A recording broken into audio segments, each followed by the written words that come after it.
different starting quarterback since Cleveland returned to the NFL in 1999. If you're keeping track, that's 11 more than any other franchise. So glad you're with us today. Dan Orlovsky, Andrew Hawkins, Phil Yates.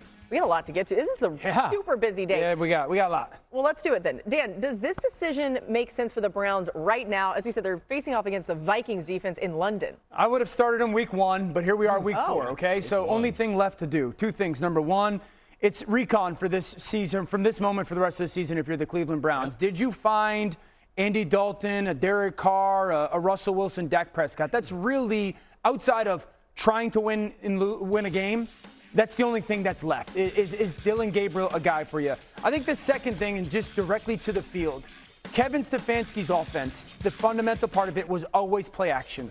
It's the second worst play action pass offense in the NFL right now. That has to be the backbone of Gabriel. It's got to come back to be the foundational part of this offense.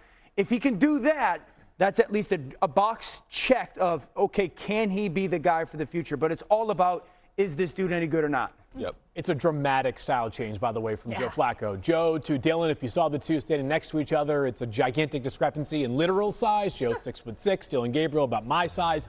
He's a lefty versus a right-handed quarterback, but also the way in which Joe plays. Joe was a very methodical quarterback, especially at this stage of his career. What I like most about Dillon Gabriel during his last season of college football, which was at Oregon, his third of 3 stops during his college career, very urgent player. What I mean by that is basically within every play of that Oregon playbook, he had to make a decision. Are we running, we passing? Somewhere in between for Dillon Gabriel. He always played with an urgency about him, and also was a good athlete too. This is not Lamar Jackson or a player of that caliber, but he can hurt you with his legs, which obviously Joe, behind an offensive line that has dealt with some injuries and lack of talent, candidly, this past year. 9 sacks taken by Joe in the first 4 games. Maybe not as much pressure for Dillon Gabriel just because of the mobility he brings to the table. You knew the decision was coming. It probably came a couple of weeks earlier than I expected, but if you watched that offense last week, although the Lions are a good team, it looked very uninspired, right? They're dropping passes. They're not on the same page with Flacco and the wide receivers. And with Dillon Gabriel, everything you said, Phil, is exactly right. And a lot of that is instinctual. Like, he sees it and he gets the ball out. Yes, he's undersized, but he has a great feel for when to throw and his ball placement. Even in the preseason, you saw it on some of those, field out routes where literally he's putting the ball in spaces that you don't see a lot of quarterbacks that are able to do it. He moves better in the pocket. So there's going to be opportunities. The big picture for the Browns is, can we get a good evaluation on him this year to see exactly what we have? I think that's the question that we probably know the answer to. They don't really have a number 1 receiver. I tell you, Jerry Jeudy's probably a number 2 receiver. And then their number 3 is a younger player. So their talent outside of the perimeter is not remotely close to what you would want for a starting quarterback. But he could show something, right? To Totally. Say, okay, we've maybe struck some gold here. One other thing to watch this week, Myles Garrett missed practice today with an ankle injury, so we'll keep an eye on that. All right, let's get to more news. There's a ton of it with Adam. Adam, what's going on with Jaden Daniels and the Commanders? Laura, he was a practice in full today, which tells you that he is expected to play on Sunday. He's tracking to be ready, which is good news for the Commanders. He's missed the last 2 games, but it looks like Jaden Daniels now will be back for the Commanders this week after missing the 2 games with a knee sprain. The same might not be true of Terry McLaurin. Terry McLaurin dealing with injury right now, is not at practice today. The Commanders said he's trending the right way. We also have some breaking news here. I want to just interrupt. As we do Terry McLaurin, we'll come to this, I guess, at the end. Sorry to go off the rails here for you. Terry McLaurin did not practice today. We'll see if he does. The 49ers have ruled out Brock Purdy, Ricky Pearsall, and Juwan Jennings over Thursday night's game. So all 3 out against the Los Angeles Rams.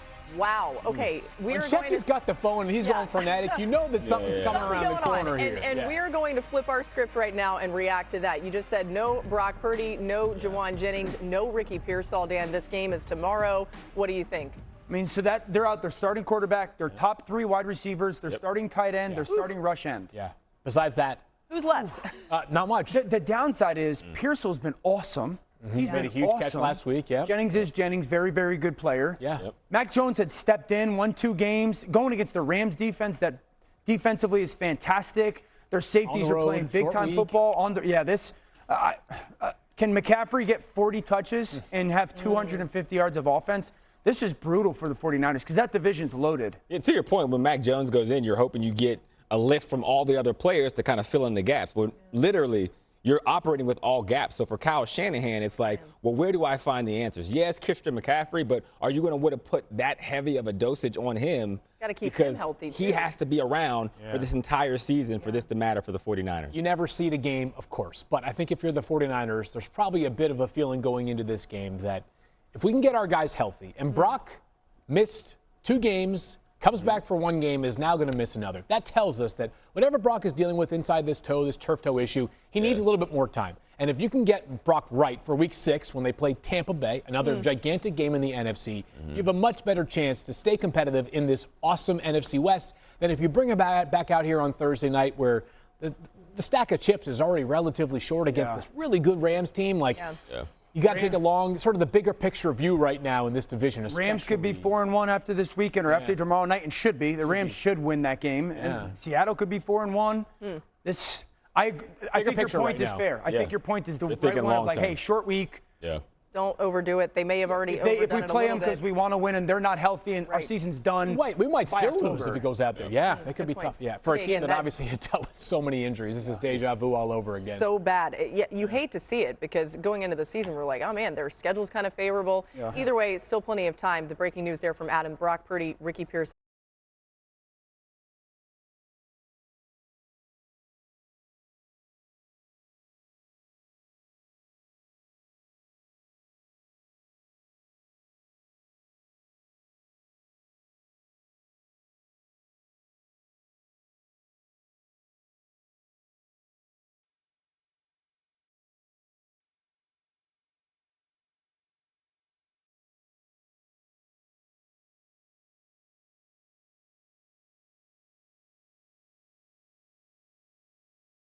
Thank you.